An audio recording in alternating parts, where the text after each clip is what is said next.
अनेकांच्या पोटातील ओठावर येणाऱ्या गुपितांची बिनधास्त मांडणी करणारं बातमीपत्र। रत्नागिरी कोल्हापूर महामार्ग असताना शक्तीपीठ महामार्गाचा अट्टहास का धरला जातोय?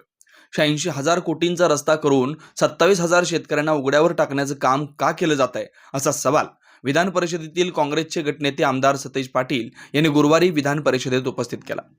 राज्यात प्रकल्पाच्या माध्यमातून विकास करतोय असं वातावरण केलं जात आहे। समृद्धीची चर्चा होते, पण समृद्धीचा 2 वर्षातला टोल 500 कोटींवर गेलेला नाही।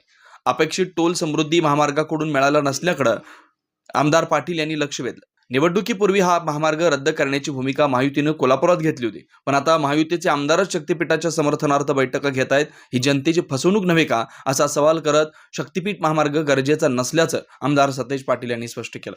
शेवटचा मुद्दा मी या सभापती महोदय या ठिकाणी मांडतो। या राज्यामध्ये प्रकल्पाच्या माध्यमातून काहीतरी विकास करतोय असं एक वातावरण केलं जात।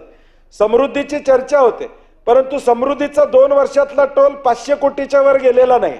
500 कोटी जो टोल अपेक्षित होता तो समृद्धीला मिळालेला नाही, ही माझी माहिती आहे।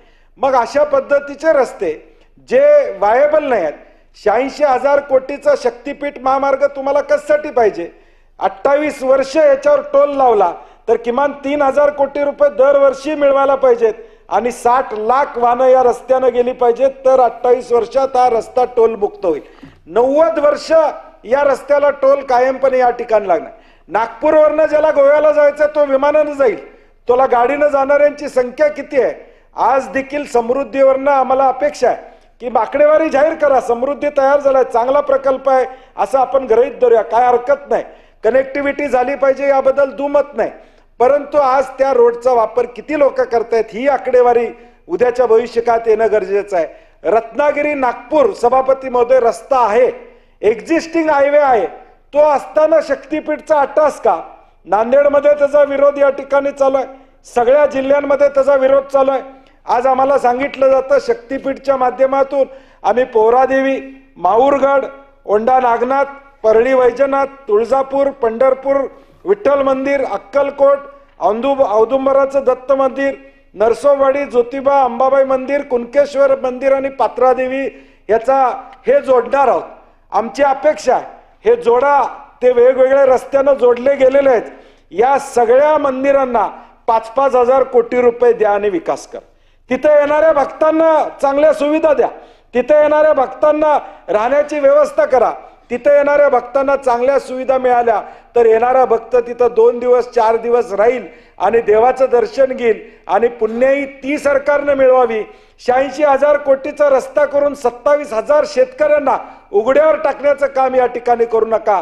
या राज्यातल्या शेतकऱ्यांच्या जमिनी ऑलरेडी रत्नागिरी नागपूर हायवेवर गेलेल्या आहेत। सोलापुरातल्या लोकांच्या गेल्या, परभणीमध्ये याला विरोध आहे, नांदेडमध्ये याला विरोध या ठिकाणी, सांगलीमध्ये या ठिकाणी विरोध आहे, कोल्हापूरमध्ये हा रस्ता रद्द करणार या पद्धतीची भूमिका निवडणुकीच्या आधी घेतली।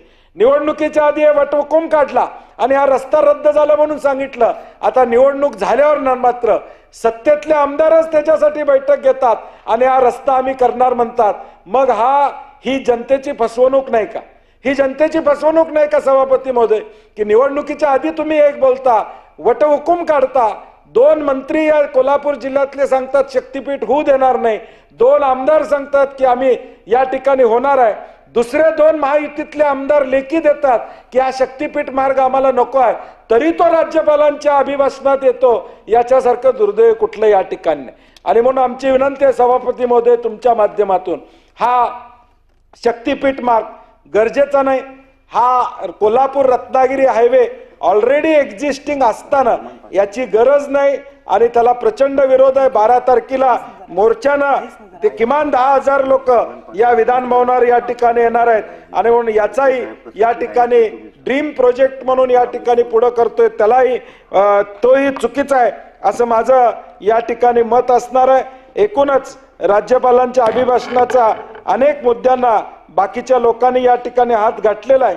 बजेटवर आम्ही राहिलेल्या मुद्द्यांवर या ठिकाणी निश्चितपणे आमचे अभिप्राय या ठिकाणी देऊ, परंतु या अभिभाषणावर मी खेद व्यक्त करतो आणि माझे 2 शब्द संपवतो। बेधडक निर्भीड बिनधास्त मांडणी करणारा खबऱ्या लाईव्ह।